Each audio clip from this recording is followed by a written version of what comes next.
toujours la même. C'est ce que vous avez dit, je crois, je vous ai entendu hier de dire, le problème, comment on fait, et Bilger vous a dit, il y a des preuves légères, Oui. comment on fait quand il y a deux récits totalement... C'est-à-dire que toute cette société, évidemment, ce que fait Gérard Depardieu, parfois dans un comportement, on peut et on doit même ne pas l'excuser, et en même temps d'être de côté de Mediapart et de ces jeunes gens qui écrivent des listes, parce que c'est ça la vérité, comme Marat, c'est-à-dire que ces gens, ils vous envoient à la guillotine, Monsieur Plenel, Madame Turki, etc., tous ces gens-là qui passent leur temps... C'est intéressant. Je m'intéresse toujours à la psychologie des uns et des autres. Qu'est-ce qui pousse cette dame à cette haine-là? La frustration. Il n'aime pas les hommes, hein. Visiblement.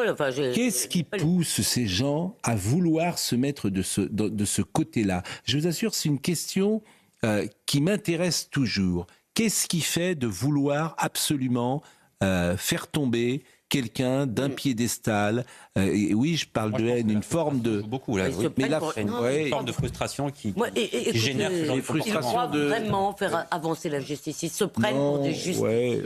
Ils se prennent pour des gens en mission de purifier la démocratie. J'ai pas envie d'être avec eux. Moi non plus, ça je peux vous dire. J'ai vraiment pas envie d'être... Je préfère être au coin de travail avec des gens plus marrants. Avec eux, mais en même temps... Et c'est là, il faut effectivement que dans la société d'aujourd'hui, condamner tous les excès qui ont pu exister dans les comportements masculins. Pas tous les excès. Mais pas tous les excès, vous ne pouvez pas condamner. Bon, il dit des grossièretés, c'est très grave, c'est Depardieu, il dit des grossièretés. Oui, non mais grossièreté, ça c'est autre chose. Mais en fait, tu te dis toujours, si c'est ma fille qui est sur un tournage et elle n'a pas à subir ça. Mais vous remarquez... alors je parle pas de Depardieu précisément, mais vous comprenez. C'est un réflexe normal. Les jeunes filles n'ont pas à subir ce qu'elles subissaient, les jeunes femmes plus exactement, ce qu'elles subissaient il y a 20, 30 ou 40 ans. D'accord, elles peuvent aussi dire non. Il faut arrêter, nous ne sommes pas toutes des victimes. Non, écoutez, il n'y a pas que des petites victimes, les femmes peuvent... Non, elles ne peuvent pas dire non, justement. Pardonnez-moi, c'est bien le souci parfois. Atmosphère, est-ce que j'ai une gueule d'atmosphère? Puisque c'est ça, vas-y tout seul à la Varenne. Bonne pêche et bonne atmosphère. Moi, j'avais assisté au procès de Nicolas Bedos, pas à celui de Gérard Depardieu, mais j'ai quand même l'impression de voir la même pièce qui se répète, c'est-à-dire on peut rien prouver. Mais par contre, il faut nous croire. Et en face, quelqu'un qui incarne quelque chose. Bedos, c'était le talent, l'insolence et le côté tête à claque, faut être honnête.